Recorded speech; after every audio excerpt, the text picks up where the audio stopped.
Buksa mari jak deh.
Help our worker body, come on. Jahunai loंहोनाय बेनो जोबथा नङा जों सिद्धा सिद्धि साननो हागौ अंगनबादि सेन्टाराव सरकारा हरनाय माखासे मुवा बेसादफोर दं बेखौ जानायनि लाहार फाहार जायो सङै खावै जाहोयो आरो जोंनि गथ'फ्रा बेखौ थांनानै जाहोयो बेनो सिद्धा सिद्धियै मोनसे जोंनि अंगनबादि सेन्टाराव जाफ्रायबाय थाग्रा दा बेनिफ्राय गथ' गथायफोरनो जाहोनाय लोंहोनायनि खामानि जानाय बेयावनो जोबथा नङा जाहोनाय लोंहोनाया जाहैबाय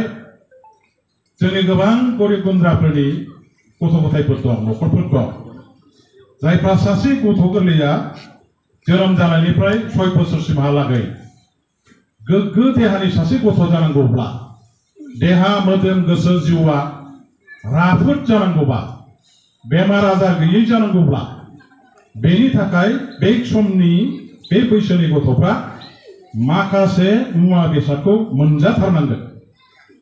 जे मुवा बेसादखौनाखि जोंनि बिमा बिफाफ्रा गाव गावनि न'खराव जाहोनो हाया बेबायदि जानायनि जगारखौ जगायना होनो हाया आरो बेखौनो आबुं खालामनो थाखाय सरकारा दिनै बे मुवा बेसादफोरखौ जाहोनानै गथ'फोरखौ बेमार आजार गैयै गोग्गो देहानि गोख्रों गोसोनि गुवार गोथौ गोसोनि गोफाद मेलेमनि साफा साफा जाहाथे गथ' हिसाबै बे गथ'फोरखौ सृष्टि खालामनो हायो दानो हायो बे थांखिजों बेवहाय बे मुवा बेसादफोरखौ अंगनबादि सेन्टाराव जाहोनानै बानायनाय जायो लेखा फरायनाय फर्मेल एडुकेशन होननानै जायखौ बुङो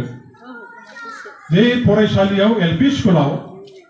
फरायहैनायनि सिगां एलपि स्कुलाव फरायहैनाया जाबाय मोनसे आबुं सोलोंथाय सरकारनि मोनसे आबुं सोलोंथाय फर्मेल एडुकेशन बे फर्मेल एडुकेशन अर्थात आबुं सोलोंथायखौ लानो थाखाय फरायसालियाव थांनायनि सिगांनो बेनि बे गथ'खौ अंगनबादि सेन्टाराव बबे हांखोखौ बोरै लिरो बोरै फिदिङो आखाइखौ बबेखौ मा होनो बबे जुनादनि सावगारिया माबायदि आरो बेनि नामा मा बबे फिथाइखौ मा मुङै गाबज्रियो बेनि फिथाइनि सावगारिजों बबे जिनिसा मा बेखौ सावगारि बोनानै बेखौ मेगनजोंबो गोसोजोंबो नुनाय आखाइजोंबो गावनो दांनो रोंनाय आखिनो रोंनाय बेबायदि माखासे ट्रेनिं माखासे माने सिगां सोलोंथाय फरायसालियाव थांनानै सोलोंहैनायनि सिगां बेवनो गथ'खौ फरायसालियाव गोख्रों सासे फरायसा हिसाबै जाहाथे फरायहैनायाव सोलोंहैनायाव आख' फाख' जाया बेनि मोनसे ट्रेनिं होनाय बायदि मोनसे इनस्टिट्यूशन बियो ट्रेनिं पिरियडा बेवहाय जायो आरो बेनिफ्राय दामनाय देनाय खननाय मोसानाय गेलेनाय बादायलायनाय बे गासैबो हाबाफारिया अंगनबादि सेन्टाराव जायो जोंनि बिमा बिफाफ्राबो नुगासिनो दं आरो दा सरकारा बिराद गुरुत्व होदों आरो बेफोर गासैखौबो जुदि बेवहाय फोरोंनांगौ सोलोंनांगौनि माने सरकारा बिथोन होबायब्ला जोंनो सोलोंनो आरो बेवहाय फरायनो गासैखौबो जे हाबाफारिखौ मावनो थाखाय दायित्व होदों मावनो थाखाय सोलोंनायनि थाखाय मोनसे न'नि दरखार दं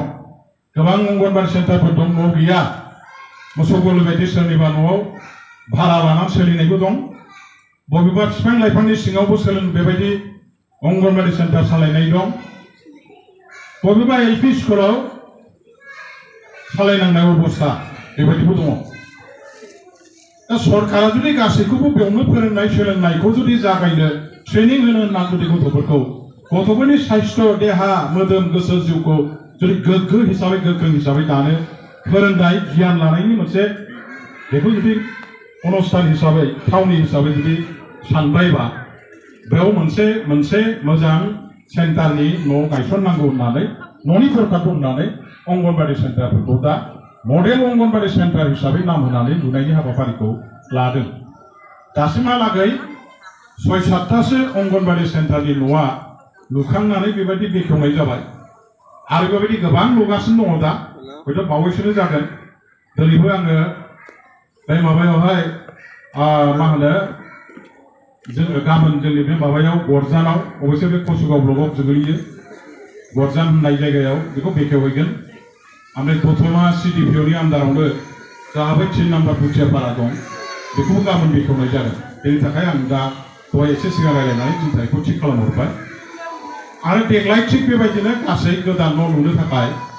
42टा न' अंगनबाड़ी मडेल सेन्टार न' लुनायनि सेंसनखौ लाना फैबावनाय जाबाय टटेल 42टा आरो बेनि कन्स्ट्राक्शन कमिटिखौ दाख्लै नियम मथे गार्जेन मिनिस्टारनिफ्राय एप्रुभाल खालामनानै लाबोनांगौ जानायाव आङो गासैखौबो एप्रुभाल खालामनानै लाबोबाय दा बियो आंनाव फाइलाव दं बेखौ साननैसोनि उनाव प्रसेस खालामनानै जायफोर कन्स्ट्राक्शन कमिटियाव जायफोर बिथांमोनखौ लानानै दायित्व होनानै बानायनाय जादों बिथांमोननि आखायाव गथायहरनाय जागोन टटेल 42टा बेनि गेजेराव बे खाथि खालायाव आं मिथिनायाव जोंहा बे सेरफांगुरि दलरपारायाव दङ गंसे 1 नम्बर नेपालपारायाव गंसे दङ बेनिफ्राय नाराबारि राय बस्तियाव गंसे दं वेस्ट खलबारियाव गंसे दङ गंगा जावफ्रामाव गंसे दं साउथ सिंमारि ना नर्थ सिंमारियाव गंसे दङ गोथैबारियाव गंसे दं एनटिबि कलनियाव गंसे दं बेबायदि बे ओनसोलाव गोबांथार दं दा आरोबाव 2 नम्बर ना 3 नम्बर सिखाबिलाव गंसे दङ आरो बुथियापारा 3 नम्बर माबा होनो 1 नम्बर बुथियापारा माबा गंसे दं बेबायदि गोबांथार जायगायाव दा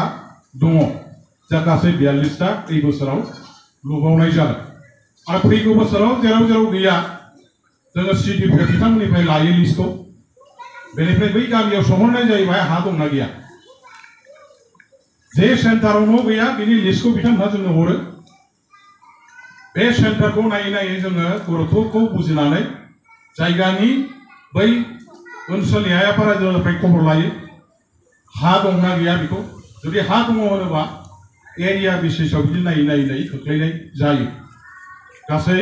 पश्चिम क'क्राझार समस्तिनि मोनफ्रोमबो एरियाखौ कभार खालामनानै बेबायदि खालामनाय जागासिनो दा दं आरो फैगौ समाव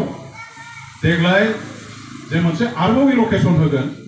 बे एल'केसनाव जों बिनानै जेसेबां मोनो बेखिनिखौ लाबोबावनायनि मोनसे लाहार फाहारखौ आं दा खालामगासिनो दं जायगा जेराव गैया न'आ बेनि खबरखौ अलरेडि कालेक्सन खालामनानै आं लागासिनो दं बेखौबो उनावहाय जागोन नैबे 42टा जे जाबाय बेखौ बावैसोनो आङो फाउन्डेसन एकेलगे खालामजोबगोन ओमफ्राय लुनायनि हाबाफारिखौ खालामलांबाय थागोन दा जेखि जादोला बे जाबाय अंगनबाड़ी सेन्टारनि सायाव आङो आंनि जे मोनसे आथिखालाव मावनांगौ दायित्व बिबान हिसाबै मावबोबाय बेखौ आं बेखिनियाव फोजोबथ'बाय दसे सिगां जोंहा बे अंगनबाड़ी सेन्टारनिनो आफादगिरि बिथाङा बुंदों बिथांमोनहा बे जायगायाव ब्रह्म धोरोम माने सिबिग्रा जोंनि रायजो राजाफोर दङ मन्दिर गैया आहुति सावनायनि जयग होनायनि थाखाय खस्थ' मोनो दिनैसिम आंनि मोन्दांथियाव अबयसे आं दा गोसोआव गैजोबला मालाबाफोर सिगांफ्राव आंनाव बुंनाय जादोंना जायाखैमोन आंनाव बिसेस बिदि गोसोआव बारा फैयाखै होमब्लाबो दिनै रायखांनानै होबाय जेब्ला दा देग्लाय थांनाय 2023-24नि जे एल'केसन आसाम गभर्नमेन्टआ बाजेटआव जे लादों बेनिफ्राय गासै 25 ना बेसेबांबा मन्दिरखौ आं अलरेडि सेलेक्ट खालामनानै माने हरजोबखांबाय 24-25 नि बाजेट एल'केसनाव जे दङ बे दासिम बेखौ जोङो मोनथ'वाखै आरो बेयो जेब्ला क्लियार जागोन गंसे हरनो हायो गभर्नमेन्टआ बेखौ जेब्ला क्लियार जानानै जोंनो रिप्लाइखौ होगोन होमबा निश्चय आङो बे रुपगावनि ब्रह्म मन्दिरखौ लुनायनि थाखाय बेवहाय जे मोनसे सेंसननि बेबस्था खालामनांगौ आं खालामगोन आं बेखौ खोथा होबाय